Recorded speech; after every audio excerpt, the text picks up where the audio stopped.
I'm going to send you a great GIF. It's the best image ever. It just displays the Internet of Things so well. It's just this picture of a Furby with like a debugging text scrolling through its eyes because it's been hacked. It's the most dystopian image ever. It's fantastic. And then someone hacked the Furby to start spouting like Trump speeches. It was terrifying. It was absolutely horrible. So it was like waddling about going, oh man, oh, it really horrifies me. Yeah, we should open with a Furby.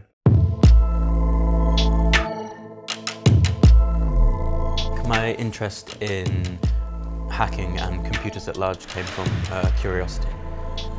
Looking at this amazing device, this window into this beautiful kind of utopian, strange space that was so different to real life, trying to figure out why this piece of software loaded. There's noise your hard drive is making, why is it whirring like that? But when I load this, why is it making this other noise with the needle? Which lends itself really nicely to hacking, as it's essentially what it is, deconstructing things, putting it back together, finding flaws in it, improving upon it. I think that people around me just thought I was playing games. I didn't mention the hacking stuff for two reasons. One, it would be bad operational security of me, and two, I didn't know how to. I think my role is really important because young people in the UK have excellent technical skills. They're coming out of university, they're coming out of school. It's built into everything they do. Some of them have excellent career paths ahead of them, but they are at risk of getting into cybercrime.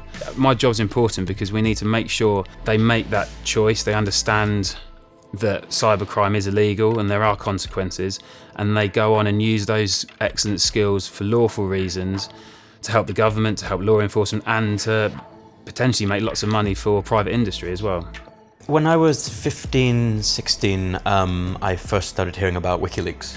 I was massively inspired as a teenager at the time, with little else going on, that this stuff was amazing, that they were using this thing that I love, and I'd grown up with the internet, and so carefree and so anonymously, and I thought it was quite pure use of the net, and so I got involved in anonymous-based chat rooms.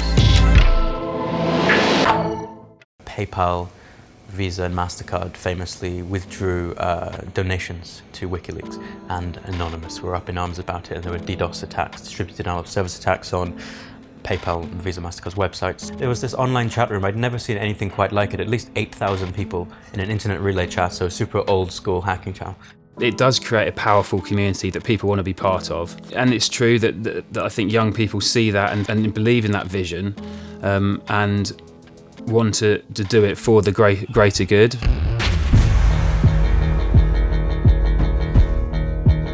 We moved to taking down government websites in countries like Tunisia, Zimbabwe, Egypt during the Arab Spring. The Egyptian government shut down the entire internet for the whole country, which was 2 internet service providers, but they left their own dial-up connection to contact each other, and so Anonymous reverse engineered their dial-up so that everyone could start using it. Dear citizens of the world, the time for truth has arrived, a time for freedom and transparency, a time for people to express themselves freely and to be heard from anywhere across the world. The Tunisian government has made itself an enemy of Anonymous. So at that point it was all about letting people know that the internet can support you. If you're in a situation or a place where your access to outside support can be taken out in this sort of psychological warfare where you're made to feel isolated, that someone, even a mysterious stranger that you don't even need to know who they are and they don't want you to know, and that's the important bit of it, will help you out. For the last 7 years, my major research project has been to investigate the CIA's programme for the rendition, detention and interrogation of terror suspects.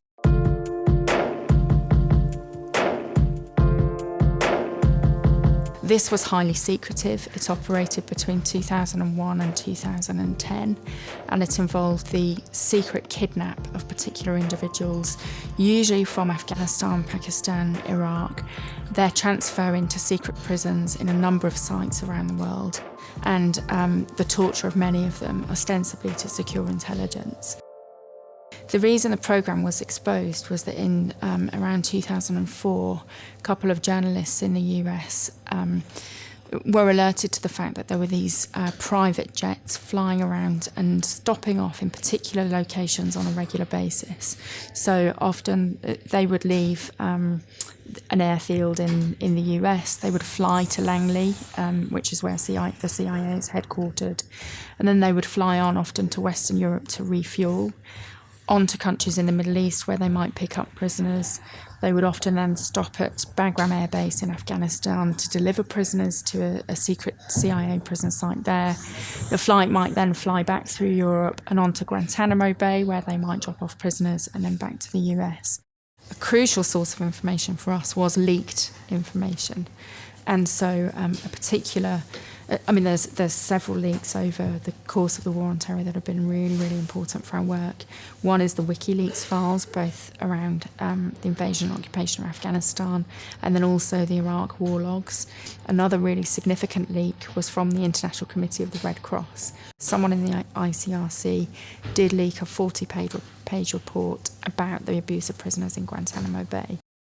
Now, during past shows, we've told you about and even spoken to members of the hacktivist group Anonymous. But now there's a new group to keep your eye on. They're called LulzSec. Things got a little bit out of hand after we started our own splinter group called Lulz Security, where we became a little bit more satirical with the hacking, a little bit more reckless. Our imagery moved from the anonymous mask and we do not forgive, we do not forget, all of the classic slogans, to a man in a top hat with a cat flying through space as the logo. The most absurd imagery we could find, and we would act in the most absurd way. Now, when you hear the words LulzSec, you can't help but ask, what will they do next? The X Factor database was leaked from the Fox network. It was a classic example of information has been exfiltrated. You can just release it online, you can try and sell it, etc. But what if this absurd database was just put up with a big anti-Simon Cowell message, but him hitting a buzzer? It was one of our stupid 17-year-old ideas of trying to be artsy, but forgetting what it actually was we were releasing. They have to think about the risks to particular individuals if they publish this information, not just themselves, not just governments, but crucially the sources or those people who might be named in documents who are put at risk by this kind of thing.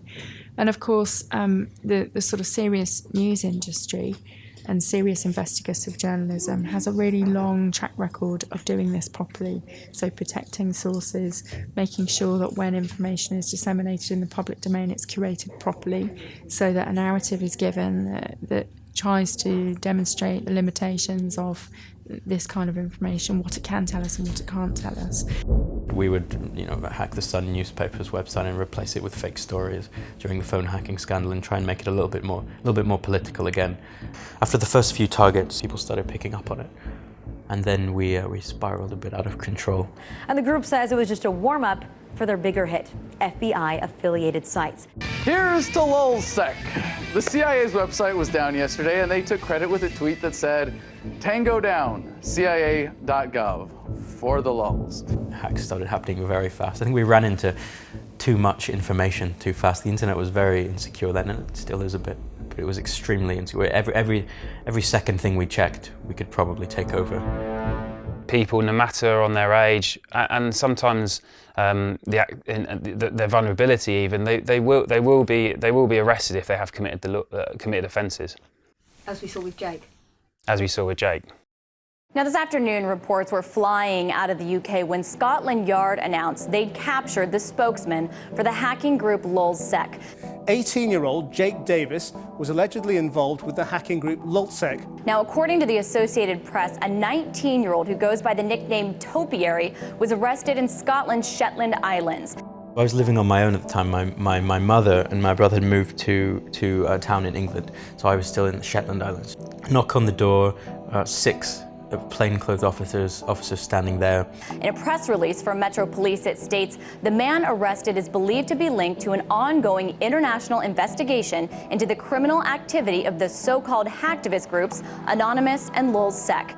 Pushed me back up against the wall. They flooded in, confiscated the computer, started typing away to see what they could get while it was still live and fresh. All of my belongings were put into little trolleys and taken to the local airport on Shetland, the one local airport with the one runway and the one little plane. So I was put on a 4-seater Learjet with these 3 other officers, and we all just sat kind of awkwardly, 2 facing forward, 2 facing back. just on this flight straight to London.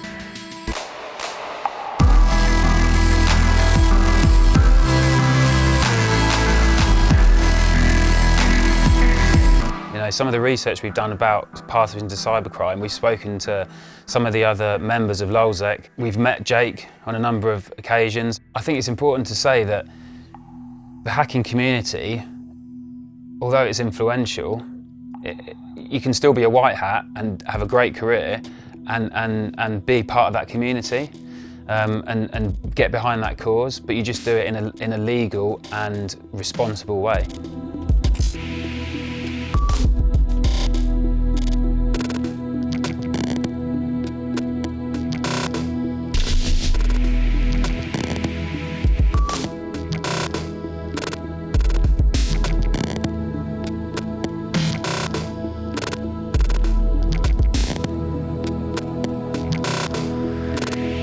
Do you want me to explain the stickers?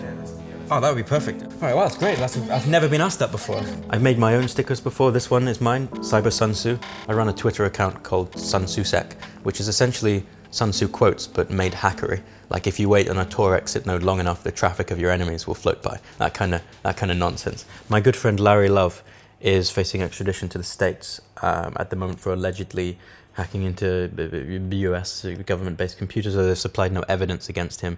Coming down with a full force of the law and threatening extraditions and extremely long sentences, under espionage charges, is intended as a deterrent.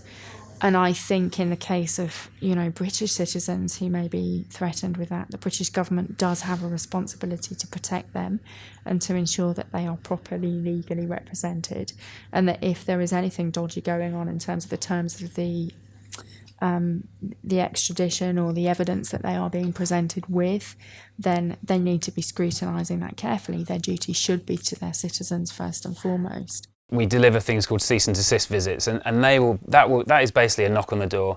We've used intelligence to identify someone who may be getting into cybercrime. They may have bought a low-level hacking tool. They may have been on a DDoS site and used one of those sites. They may have used a remote access Trojan. We will work with local police forces and our regional organised crime unit partners to identify them, give them a knock on the door and a warning, and it can be a strong warning.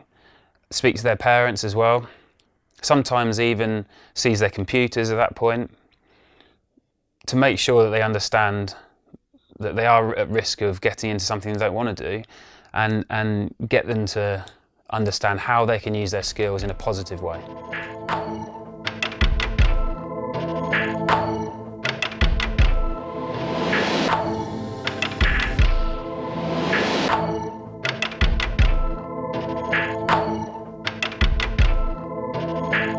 After this whole thing sort of settled down and I was released on bail, the police tried to put me straight into prison to say I was a threat to national security. I shouldn't be allowed out on the streets or whatever. My mum, I think,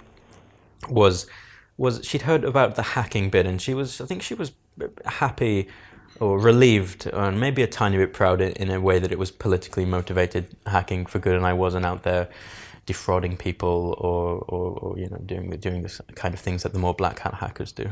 I don't think illegal hacking can be justified. It's against the law. The law is clear in the UK and it's clear in other countries as well. Really, they should leave those types of operations or those types of activities online to the experts, to law enforcement, to government officials, because illegal hacking, it's written that way. It is illegal and it shouldn't be done because you're breaking a law. Simple. For me, contemporary hackers are doing something that has been done for a long time. They're trying to expose the lies that governments tell about really big questions, and questions that affect human rights, that affect foreign policy, that have the potential to cause wars. So for me, someone like Jake, if his motives, or if the motives of hackers, is to try and find out what governments are doing in our names that may breach international conventions and international law, then I think they do have an important role to play in exposing some of those dirty state secrets that the states don't want us to find out about. All right, so you can just scramble up the cube.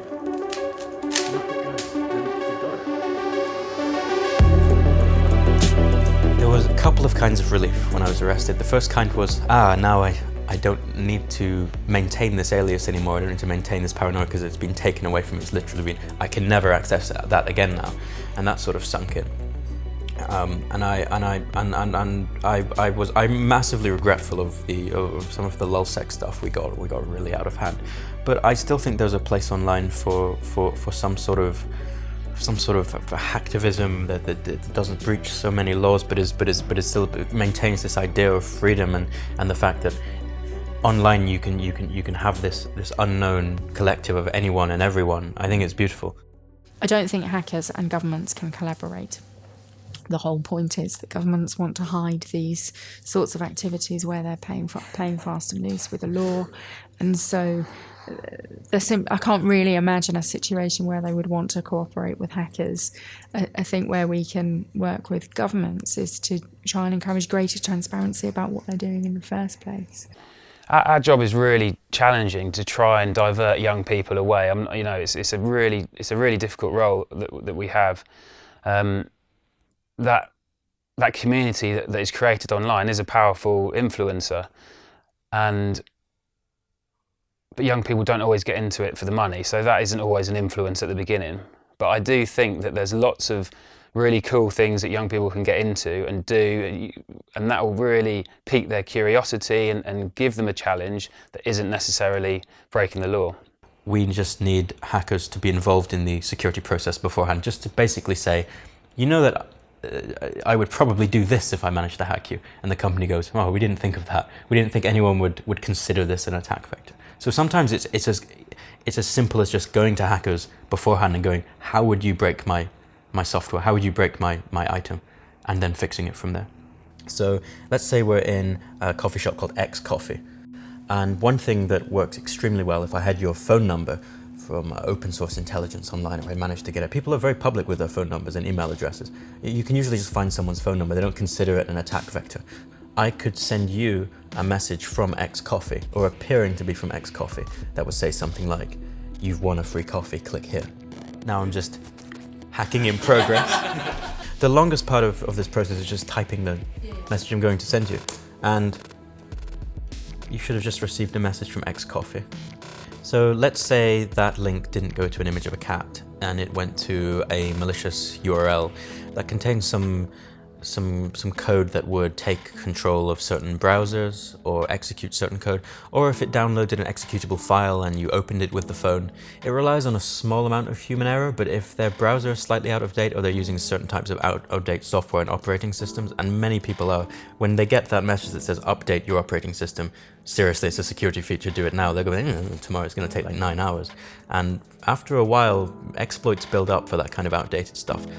If you're thinking of the Internet of Things, or not even the Internet of Home Appliances, but smart cities, critical city infrastructure connected to the Internet, where you're looking at Internet-enabled bins that will tell the council when they're full, so they know when to be emptied. It's a clever idea, but once you create something and then just give it an IP address and not really think about security, it can usually be used as an attack vector. But people think, what can a bin do? So you have access to a bin, you can just tell the council to empty someone's bin nefariously. But if that bin sends data back to the council, presumably it sends it back to quite a nice council computer that has a lot of information on it. So from the bin, you might be able to spread your way over there and essentially take over everything in the city that's connected. I would love young men and women who have these technical skills. I'd love them working for the National Cybercrime Unit. We need technically skilled individuals to come and work for us and to stop cybercrime from impacting the UK and make the UK the safest place to do business that there is in the world. I'd also love young people to go and use their technical skills in the cybersecurity industry. There's some really interesting roles that young people can get into, particularly around ethical hacking or coding, that can be really interesting, can provide a really good career path, and ultimately can make them some good money as well. I do bounty hunting on Saturdays and Sundays when I'm in my house in my pants listening to music. a few years ago, it was a real grey area. If you hacked a company and told them about it, there was still a chance they could prosecute you. And so my advice then would be just don't take the risk. And I think now that's changed quite a bit. So I always say to people, download all the tools, all the hacking tools, all the hacking suites, you know, the Kali Linuxes and the operating systems that are designed to be penetration testing tools. And if you're going to target something, it's all about who you target. If you're going to target Twitter, for example, you need to read what Twitter has said in their security policy, and that can usually be found by just Googling Twitter security policy or Twitter bug bounty program. Read all their documentation, and they'll say something like, we respect hackers that find bugs in our system. You may attack us within these parameters.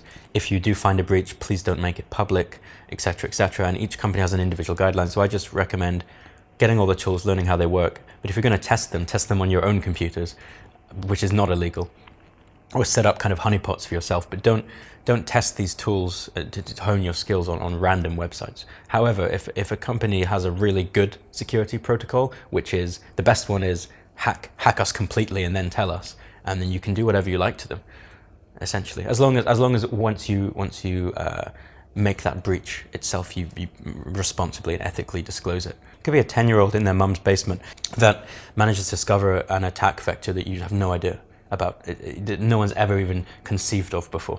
And so open sourcing that and allowing anyone in the world to just take a stab at a company and for them to say, fine, we'll pay you. So much more is patched because of that.